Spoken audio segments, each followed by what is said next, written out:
Welcome back to another week of Jacked Up Recaps here. I'm Cody Lefkowitz, the voice of your Jackalopes. This week it's going to be with alternate captain Connor Wood. And Connor, let's talk about the last weekend a little bit in Amarillo. It was the final two games of what Coach Gatto called a playoff-like atmosphere. 5 straight games against them. You guys split them, but you took the series 3-2. Yeah, I mean, we definitely didn't play how we wanted to on Friday night. I think we kind of gave him that game, and we definitely answered back Saturday night, though. We played the right way. We came out flying. We got that first goal. And like you said, we won the series, and that's kind of what you just wanted to do in that 5 games, and that's what we did.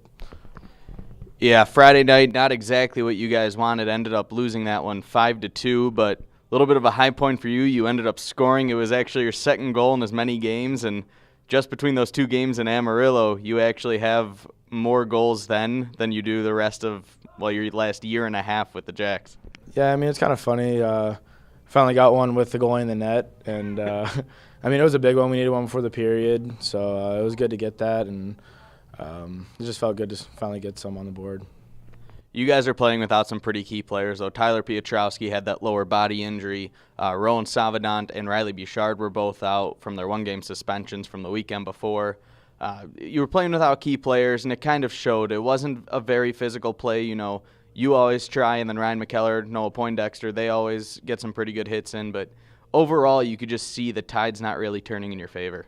Yeah, when things like that happen, you have to battle through it, and I don't think we did our best job of that, and it definitely showed. Like you said, we weren't as physical, and when those guys are out, you have to fill that hole, and you have to be physical where they would be, and you have to bring what they would to the table, and we didn't do that. So it was definitely good to have them back on Saturday.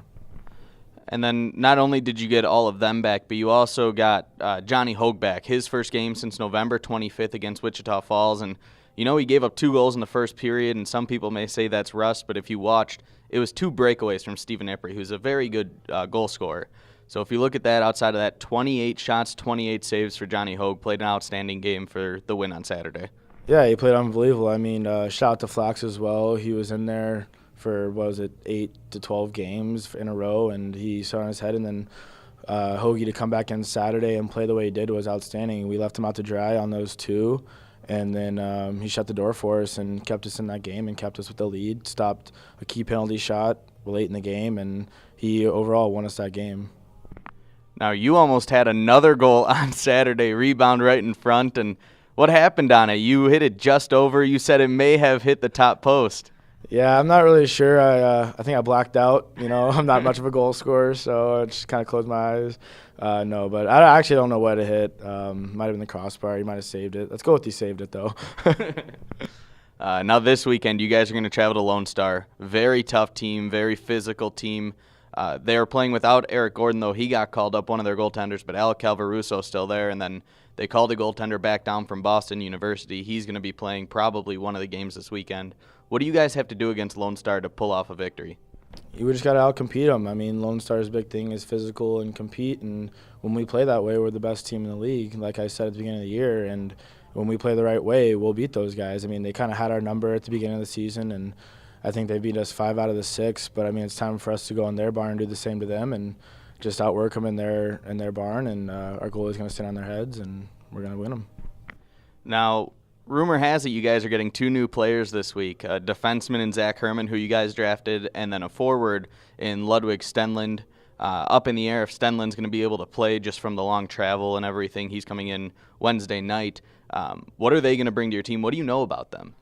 I've heard they're both really good goal scorers. I heard Herman is a very offensive defenseman, which will help on the back end, obviously, and then the Swede, I heard he's a lot like Hampus Schodel, and everyone who knows Hampus knows how big of a player he was for us last year. He was Dallas Stars development camp, and he's just a great player. So if he's anything like Hampus, we got a good player in him. Now let's go on. Let's do something we call Meet the Players, learn a little bit more about Connor Wood, what he's gone through to get here. So let's talk about that. You played for the TPH Thunder for quite some time, actually, out of Atlanta, and then you found your way into the NA. You were with a couple of different teams, staying in the South for the most part, except for when Rio Grande went up to Aston, and found your way back down here. Talk about that path a little. Thunder helped me out a lot. with getting to where I was in the NA. They got me a tender with the Amarillo Bulls, which is where I started, and played 10 games there. I got traded to Rio Grande Killer Bees with Joe Coombs. He was really excited, and he wanted me a lot there, and had a pretty good stint there. I played the rest of the season there, and then Rio moved to Aston, and I played a lot up in Aston. It was a good atmosphere, and it was good to be up north for a bit. Completely different division. And then from Aston, I got traded down to Gatto, which was funny because I thought Gatto was despised me a little bit because when we played, he chirped me a lot, and so it was funny when I got traded here. And then anybody you play really despises you, though. Yeah, that's the funny part. So I mean, he's been awesome, and I love it here, and it's been a really good journey. I've got to meet a lot of guys and make a lot of lifelong friends, and I've gotten to see the country. So I mean, can't really complain about that, and I just enjoy playing, and wherever the game takes me, I'm happy. Now, we've talked about it before. When you were with the Thunder, you scored points, you assist, goals, everything. You went to Amarillo, had nothing, went out to Rio Grande and Aston. It was there, but it wasn't as dominant as now. And, you know, last year, 14 games, 11 points, couple suspended games in there.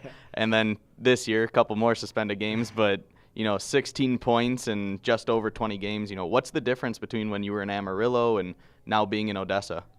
Well, for one, it's just maturity. I mean, you see that in a lot of guys.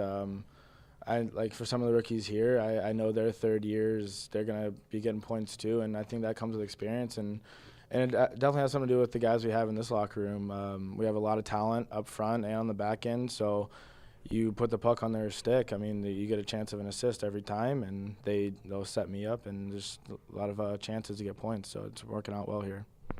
Now, you were named the most penalized player in the league last year, something that you kind of feel happy about a lot of the time, surprisingly.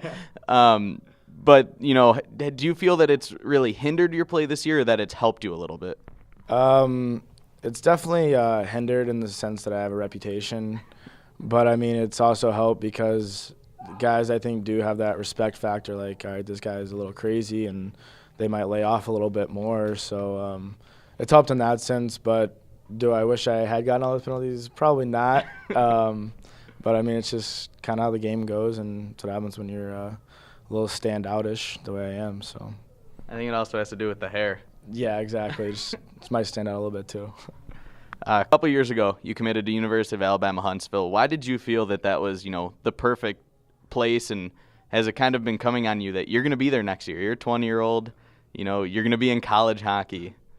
I mean, definitely the growing up factor is still working on that a little bit, but I'm thrilled. I was blessed to receive a scholarship there, and I'm ecstatic to be going there. And they were a growing program when they first recruited me, and I really wanted to be a part of that and make that program into something that guys want to go to. Like, they look at it like a NODAC or anything like that, and guys should want to go there, and I think that's what we're going to do. We're going to get that program in the right track, and along with Levi, you know, we're both going there, so I think it'll be a lot of fun, and we're going to do well.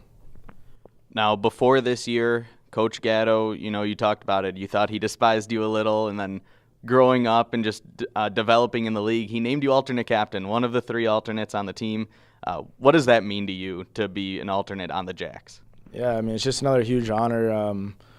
You always want to be a leader, whether you have a letter or not, but I think it's definitely helped on the ice. I mean, I know I still get penalties, but it also makes me think sometimes, like, okay, I got to be a leader, you know, and lead the team in the right way. And so when you're a leader, you definitely want to do the right things, and it was a huge honor to be named one of those captains.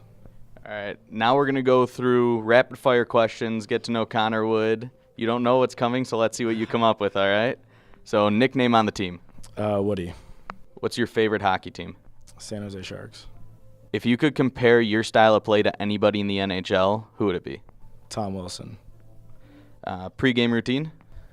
I watch Netflix. I have to put everything left on first when I get dressed. Everything left. So that's sort of the superstition as well, even during the game? Yeah. Favorite food? Sushi. Favorite movie? Ooh, probably Forrest Gump. If you had a chance to go on a dream date with anybody, who would it be? Either Jennifer Aniston or Mila Kunis. If you could have one superpower, what would your superpower be? Reading minds. What would you say is your spirit animal? A lion. All right. And do you have any hidden talents that people may not know about? I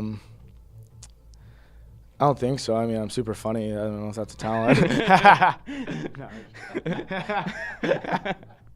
All right, thanks, Woody. That'll do it for this week's Jacked Up. You can follow us along on Facebook, YouTube, and Twitter all season long, or at jackalopes.org.